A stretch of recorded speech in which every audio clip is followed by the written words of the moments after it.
That's right. It's that time of the year. It's that season. It's the time of year I make one wrestling video and I don't ever make one for the foreseeable future. That's right. We're talking about Wrestlemania 39. There have been 39 of these things and I've been around for almost half of them. And you know what? I've seen enough WrestleManias in my day to know there's been some good ones.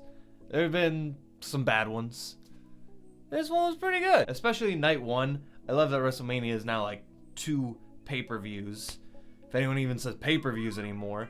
But night one in comparison to night 2 was a much better showing for me. We're going to do a match-by-match breakdown here in a second. And considering that the company was bought earlier today as the time I'm filming this video, and everything I'm going to say is probably going to be irrelevant by tonight when Raw airs, and the fact that I take stupid long to edit videos, this is going to be a pretty minuscule editing style video just so I can, hopefully get it out before next year's WrestleMania. That being said, WrestleMania this year took place in LA. That gave them an excuse to get a big ass stadium. They had like 80K people in there, or so they say. But I like the stadium, I like the set, I like the WrestleMania goes Hollywood gimmick enough. I like the opening with Kevin Hart and then Snoop Dogg immediately comes out there with The Miz.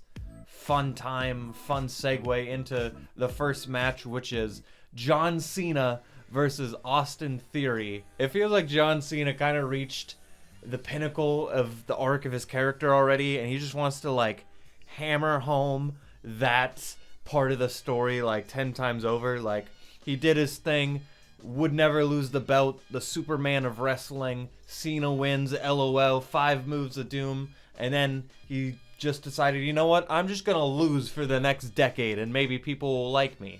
And now we do. John has given so much for the business. He even came out with like a bunch of his Make-A-Wish kids. This man just has Make-A-Wish kids in his contacts like they're just his homies, and he's hitting them up. You want to come out to the stage with me at WrestleMania? And even with the glorious bald spot, this man still got it. He has a natural instinct to wrestling at this point, and just putting Austin Theory over is not a hard job at all. And this is a pretty standard match. There's not a whole lot to tell here. If anything, I have one nitpick. It's that they do the ref bump.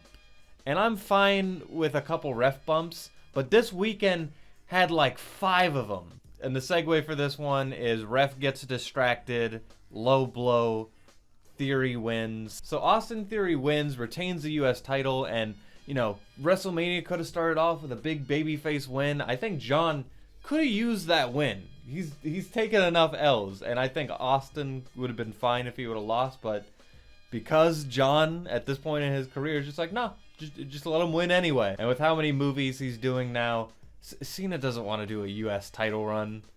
He doesn't need to do that. You think John Cena needs a US title run in 2023? He doesn't. It would have been cool, but he doesn't. Next up is the Tag Team Showcase match, otherwise known as Don't Worry, You're going to get on the card, you're going to get that paycheck, don't worry, I promise match. And it's an excuse to get all the tag teams out there. Braun, Ricochet, throw them together. They're a tag team now. And matches like this have not worked in the past, but if you got enough guys out there who just want to throw their bodies to the wind, they want to make a moment at WrestleMania, if they deliver that, it's just a spot fest for the sake of having a spot fest and somebody goes over in the end. That's what this was. Ricochet does a shooting star press and he literally like stops time to like adjust his body and then proceeds to fall. Angelo Dawkins put down Braun Strowman. That was crazy. The Viking Raiders look good. Everyone looked good in this match. Big fun WrestleMania showcase. I guess it was in the title. Next up is Seth Rollins versus Logan Paul at WrestleMania. And that is a sentence I am saying in 2023. And as much as I still hate to say it, Logan Paul is a pretty good wrestler. And it doesn't hurt that he is being trained by Shawn Michaels. He even did the Shawn Michaels little zip line thing to the ring. That was cool. And Seth Rollins was also showing some Shawn Michaels love with the crazy ass outfit. No comment on that. But Seth Rollins is having a great run. I know he thinks he should be in the main event, but where he's at on the card is great because he puts over so many people and still maintains that level of main eventer status. And you can do almost anything with him, including put him in a match with fucking Logan Paul. Logan Paul continues to hold his own. I know it's a meme at this point, but that buckshot lariat. And he's worked with nothing but great talent, so I'm sure that helps, including working with Seth here. And I really thought they were going to put Logan over. So Logan had a mascot, which was literally just a prime bottle. It was a dancing prime bottle. Kill me. But I thought, oh, Jake Paul was in there. Jake Paul interfered with another match previously, so obviously he's in there. That's going to lead to the finish. Logan's going to win. But next thing you know, fucking KSI pops out because why not? But Seth, before he goes through the table, just kind of yeets KSI onto the table and gets out of the way. Logan puts KSI through the table. A couple false finishes later, and we have our winner, Seth Rollins. So here's the thing. In April, that's when they mass release, mass fire, let go of a bunch of wrestlers. On top of that, a bunch of wrestlers' contracts are ending, and the company was just bought. So who the fuck knows is what's going to happen with anybody from here on out, including Logan, who we didn't know if he was going to be working for the company after. So I think giving Seth the W is a safe bet. But the point I'm trying to get across is here, they didn't make Logan look weak. They could have if they really wanted to send him away, but they made him look strong against Seth Rollins, one of the top guys in the company. They made him look good against Roman. I think as much as I might loved or hate to see it, Logan still has a spot in this company. Next up is Damage Control versus Becky, Lynch, Trish Stratus, and Lita. Again, we're in a weird place where I don't know if this is like Lita and Trish's like last matches. Is this a retirement tour? It's a fun little wrinkle for Lita's career to get the tag belt so late in it. I don't know. I just feel like you have Damage Control, these three girls over on this side. At some point, you could have had Lita and Trish hold the belts, or maybe they should have won it at Mania. Maybe that was the bigger moment, especially since they were going to win anyway. But if Damage Control, again, we don't know what's happening with Bayley's contract. If they're going to be gone soon, should they have lost? It feels like they kind of buried that group. I thought, if anything, Ronda and Shayna might fight Damage Control. I thought that might have made more sense. But this match kind of went how you would expect. The baby faces hit all their big moves, all their nostalgic pops. Damage Control put up a good fight. They definitely made it a worthwhile match, but it went the expected route. Becky Lynch wins. It plays her music. This is obviously like supposed to be a big moment for her as well. Standing beside Lita as women's champ. Again, I kind of felt like they could have booked this in a way to make it more special though. Next up is Dominic Mysterio versus Rey Mysterio. I personally love like the current Judgment Day. Dominic, Finn, Damian, Rhea. There's so many things I like about this group, but Dominic trying to be this hardened criminal after like a day of prison. It's kind of funny, but they take it seriously. He's supposed to be this like wimpy, douchey asshole, and give it to Dominic, it's probably the first role he's done that I found him convincing. And give it to Triple H, again, he's doing long-term storytelling. This was a match that we saw years down the line at this point. This match got a little too chaotic. Keep in mind, it's sponsored by Cinnamon Toast, and I guess this might be a part of the UFC thing, but there's sponsors all over the place now, and there's fucking colors spinning in the background, the Cinnamon Toast logo. And in the meantime, you have interferences from Judgment Day, the LWO, Ray's family, Bad Bunny. It gets so convoluted at one point. Ray pulls his fucking belt off and hits Dominic over the ass with it. He doesn't get disqualified. Ray threw his drink in his sister's face because he's just trying to become a heat magnet, but then his mother slaps him. The ref still doesn't disqualify him. They just don't even address this. The belt thing is kind of disputable because it's like if you take your jacket off and hit it with someone, do you get disqualified for that? That's like a gray area. But his mom just slaps him, doesn't get disqualified. We have another ref bump. Bad Bunny gets involved. He takes a chain from Dominic and is just like, no. And then Ray sets up for 619, hits it on Dominic. Maybe his final WrestleMania match, it gets the W over his son. It doesn't feel like a great story. He's just like, whoop my son's ass, taught him a lesson.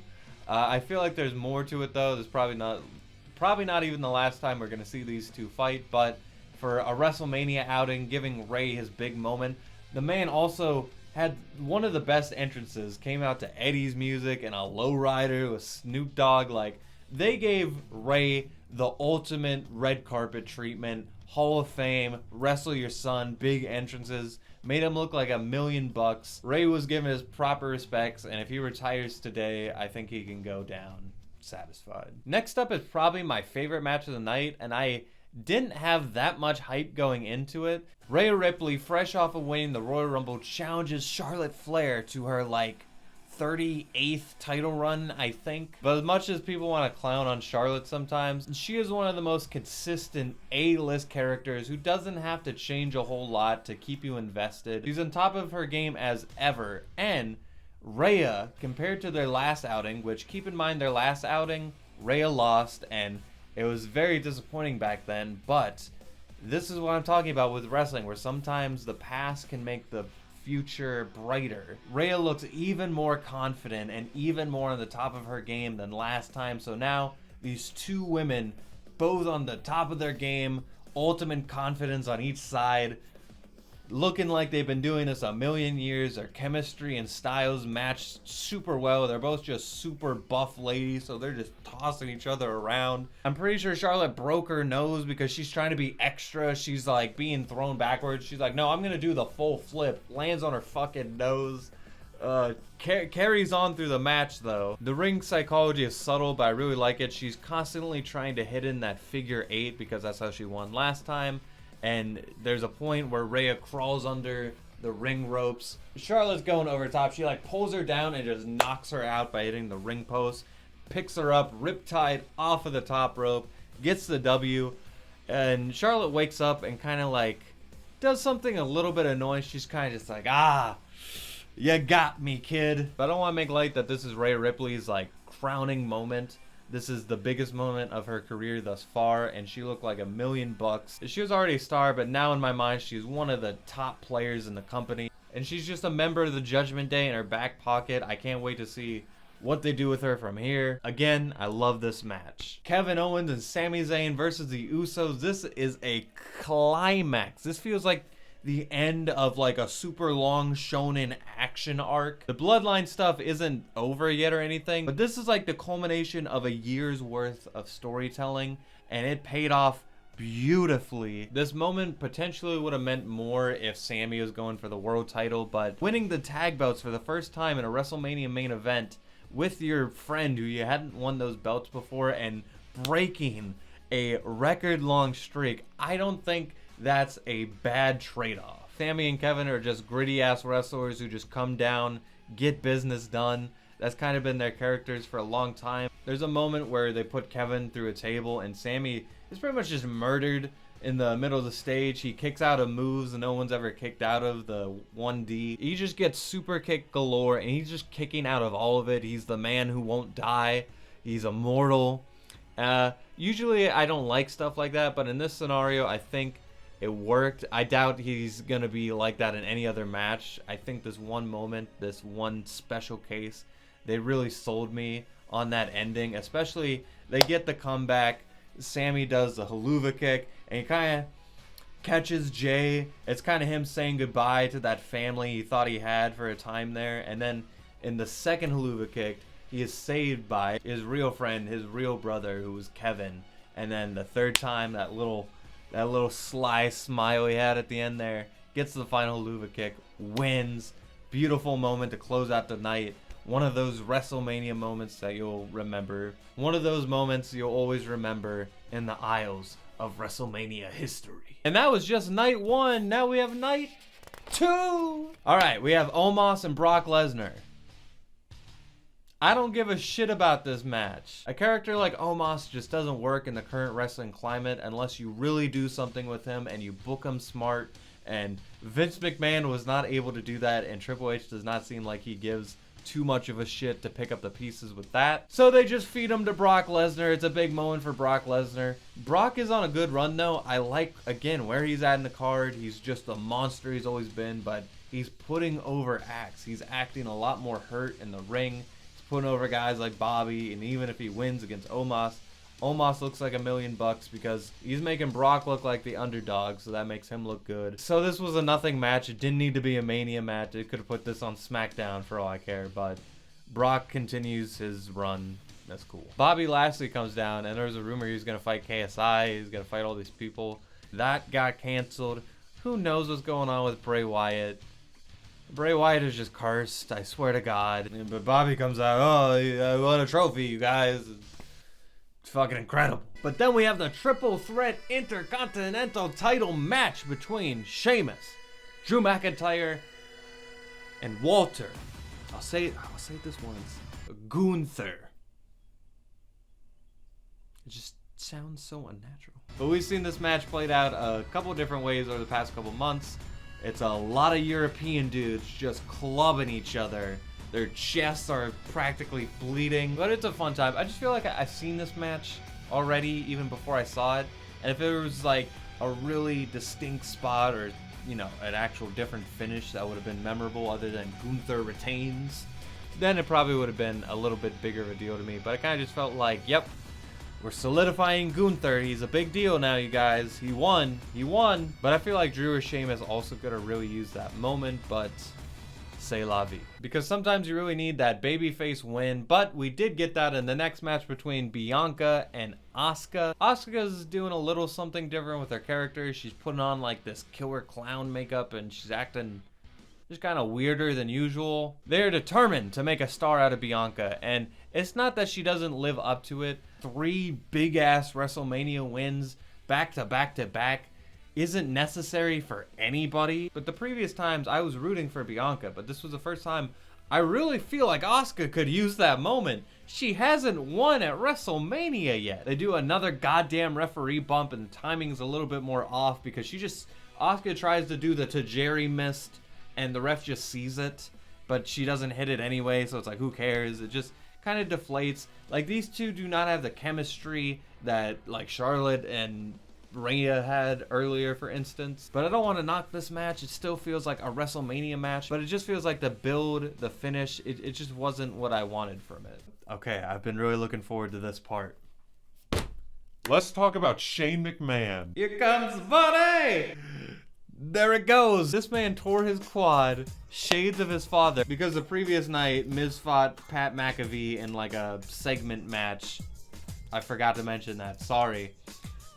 Who cares? And they try to recreate that with Shane McMahon, but Shane just throws a couple punches. He's dancing around the ring, and then next thing you know, bam, he's on the ground. He tore his quad just like his father. And this man has had a rocky relationship with the company the past years. Because Shane McMahon, again, he was gone for years and years. And when he came back, he was on the top of the world. And ever since then, he's just kind of been sailing down, overbooking himself, going over a lot younger, better, more experienced talent, which is not something you're supposed to do when you're the boss's son.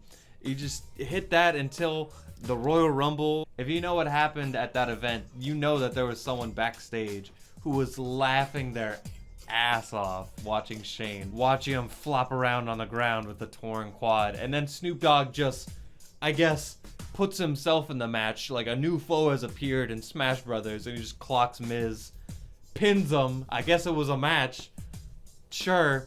Snoop Dogg wins. He's undefeated at WrestleMania. Take that, Undertaker. That's what a real Hall of Famer does. Next up, we have Finn Balor versus Edge. Finn Balor pulls out the Demon, which this particular rivalry, it kind of just feels like they've done everything else. So now it's like, oh, Demon, Hell in a Cell. Like, it can't get much bigger stakes than that, and they've done everything else. So this has to be the blow-off, but it doesn't really feel like a blow-off if one of the characters doesn't really act like himself. He's just pulling out this rando character at this point. And I love the Demon, but it really feels like they brought him out here just to officially die, because he lost one match, and that one match was enough to kill this character. And this might be like the final nail in the coffin, but it didn't feel like they were trying to do him dirty. They did have this big ass match. It was kind of weird. There's weirdly colored like kendo sticks and chairs, and I guess that was to match the themes of what they were doing and the entrances and the colors. And I think those are some cool ideas. It didn't really work super well. The entire match got derailed anyway because Edge just tosses a ladder at Finn Balor, and he just splits Balor's head open in two, and they immediately have to like derail the match to like clean it up. And like, if there's like moments where we really shouldn't do this kind of stuff, it's these big blood feuds on the biggest stage of them all in Hell in a Cell. But I have seen the amount of damage that has been done to Finn's skull. It wasn't exactly a clean cut. So part of me feels like the match got kind of ruined because we spent like 3 minutes obviously just treating a wound to this like wild animal. But at the same time, when they did recover, they just hit a bunch of spots back to back. Big finish, Edge wins. Another great match and a weekend full of great matches. I don't have much to complain about with this one. I might have a little bit to complain about this next one though. Let's talk about the main event, Cody versus Roman Reigns. And this is like the 30th pay-per-view in a row where some people are a little butthurt that Roman won again, and a lot of other people like me are like, no, this is like the greatest run ever. Let him hold that title forever. He can clean up anyone. But even I and a lot of other people really thought Cody had this one. It doesn't feel like there's gonna be a bigger act that's gonna be that like S-level character status coming anytime soon that Roman hasn't already defeated other than Cody. Despite that they put Brody Lee's kid out there to take his like weight belt in the crowd, you had Brandy out there. This felt like Cody's moment, obviously. But because it's pro wrestling and the world is evil, Roman wins. It got kind of convoluted. There was another ref bump. Solo keeps interfering, so he gets ejected. Then the ref bump happens and the Usos come out. Sami and Kevin chase him off though, but they do hit some moves on Cody. But then Cody does some of the old dusty moves and he gets like back-to-back crossroads. He's going for a third. This is going to be it. But Paul Heyman distracts referee. Solo does Samoan Spike, which it just narratively feels deflating that Solo is the one to get another distraction after he's already been ejected. That just doesn't feel satisfying for a finish. It kind of feels like, oh, well, we're out of everything else, so let's just go back to that idea. And Roman wins, probably going to hold the title for another year, lose it at WrestleMania 40. And if they can book it right, I'm fine with that. But if they can't, if we're just going to have a bunch of months of subpar wrestling with lower stakes because our champion isn't doing anything or is just having matches we know he's going to win every single time, it might not be worth it. If they can raise the stakes even more for WrestleMania 40 when this rivalry has like thickened, which is kind of a complaint I have, is it doesn't feel like these two like really soaked in the rivalry. But if the bloodline slowly decays over the course of the year and ends with Cody taking the belt, and the story is like, oh, Roman treated his family bad, so his family turns on him, but Cody, his family, he treats them right. Brandy, get Goldust back in there. His father looking down on him. That's a real family. He wins the belt. That could be something I get behind, but again, it all depends on how they book it. Wrestling sometimes has to be looked at down the line before you can even make an opinion. But I can say for certainty right now that I enjoyed my time with WrestleMania 39. Again, I haven't watched a lot of the classic WrestleManias, so I feel like I can safely say this is in my top 10. I've been very happy with the Triple H era, but now, since COVID, wrestling has been flipped on its head 50 times and back, and WWE especially, and I have no idea where we're going to go from here or what WrestleMania 40 will even look like, but I'm excited to be a wrestling fan again, and I hope I can share some of those moments with you guys. Thank you for watching, and until next time with that, I leave you.